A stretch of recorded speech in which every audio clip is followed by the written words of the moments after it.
You get American history, you get certain classic civics and everything like that. It's really teaching you how America was created and how America operates and the different systems within America. So you got to look at it like if the young black males is not going to school, they're not going to understand how America was built like that. They're not going to understand what controls America, how America's controlling other people, how the economic system is, the different types of government, avoiding getting locked up, the procedure, your due process of law. They probably not gonna understand none of that shit. They're gonna be like really ignorant because they think that money equals power when the knowledge is what equals the power. I'm looking for a change and I try but I can't find it. I'm looking for justice. I'm looking for a peace, but these guns on the streets keep popping, keep popping. Why can't we be finding peace? Why can't we be ending all this beef? Why can't we just get along? Peace is right and war is wrong.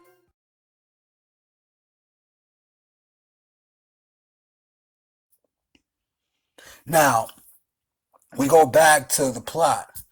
Now, knowing how America operates, the plot doesn't seem like too sadistic to me. What it looks like is America way of business. Now you have to look at now. We got to go back to the late '80s. Let's go back to NWA days, right? Let's go back to '87, '88, around that. Because in '87, you pretty much, LL Cool J. Remember, if you're not old enough, or even if you're a young cat now, go listen to I'm Bag or watch the video. You'll see them in there talking about, don't buy drugs, stay off of drugs. That was a big thing in hip hop.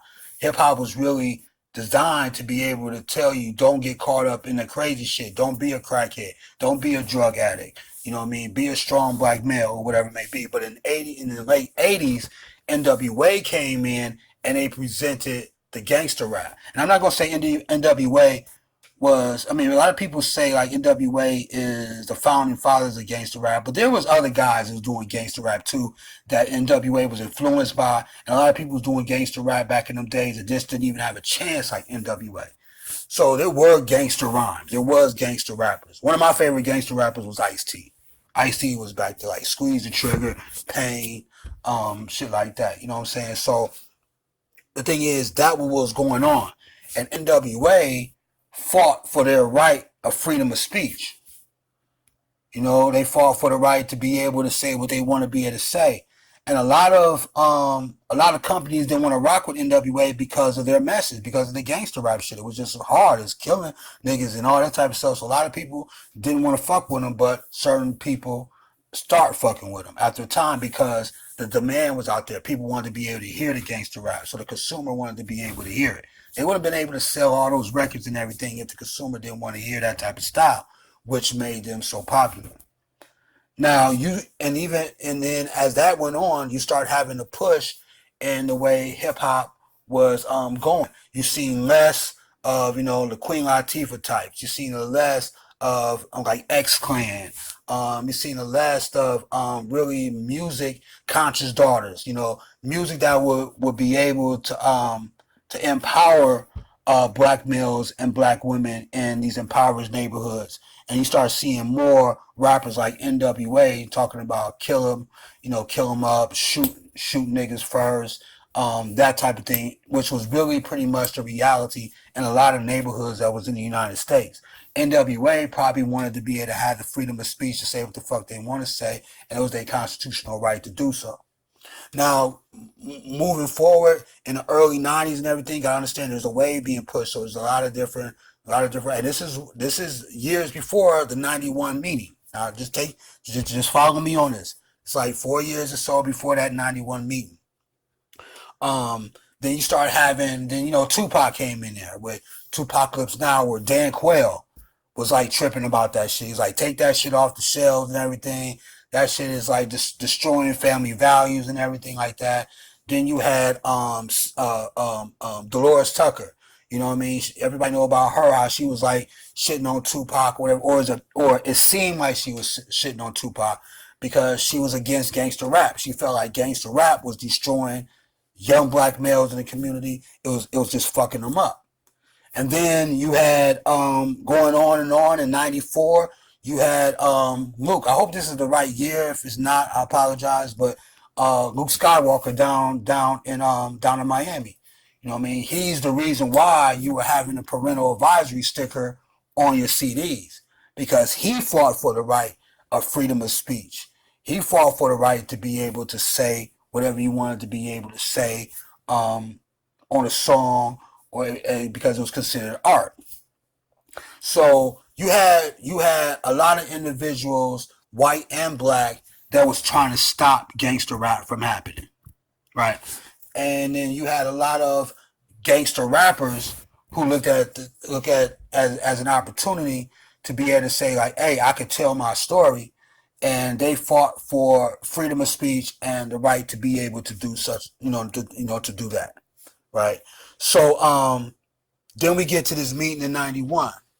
And what's so interesting about the meeting in '91 is that when you understand the system of America and it being a capitalistic country, and like I said early, how it studies cultures in order to profit off of cultures. America's been doing this since the Indians. America's been doing this long time ago. America did it to the slaves. So it's the fabric of how America is able to survive, to be able to profit off of different cultures. Now, I have to look at it like, at some point, America tried to stop the gangster rap shit from happening, but hip hop was too fucking strong. It was just too strong. They couldn't stop that shit. They was like, damn, you right. You do got the constitutional right to be able to say what you want to say. Your ancestors and other ancestors died for the freedom of speech. It's in the Constitution. It's part of your Bill of Rights. All those different type of things. So we really can't stop it from getting to the people. But what we can do is profit off of it. And that's where things start switching. Because I can imagine that if I'm a capitalist and I can't stop this wave of music and everything, I'm going to be able to look at it like, oh shit, I may not personally like what's going on, but are they putting up numbers? Is hip hop making money? How is hip hop making money? Oh, hip hop is making money like that. So now you'll start seeing these companies being formed, probably that white people have. White people are like this. It ain't like that now. Like no. Like if you look at like companies like Rockefeller, you look at companies like Grand Hustle. You're looking at companies like Social Death. I'm just naming some. Suave House back in the day. You're looking at Rap a Lot. You're looking at all these different black companies that were made to be able to distribute hip hop to the community. They all answer to a white boss. No, there is still, unless I don't know of any. I don't know of any. If there is something that's out there, I need to know. But I've never known a black corporation that's like Jimmy Iovine and Interscope, a black company that's like Atlantic, a black company that's like Sony. Distributing music like that and all that type of thing.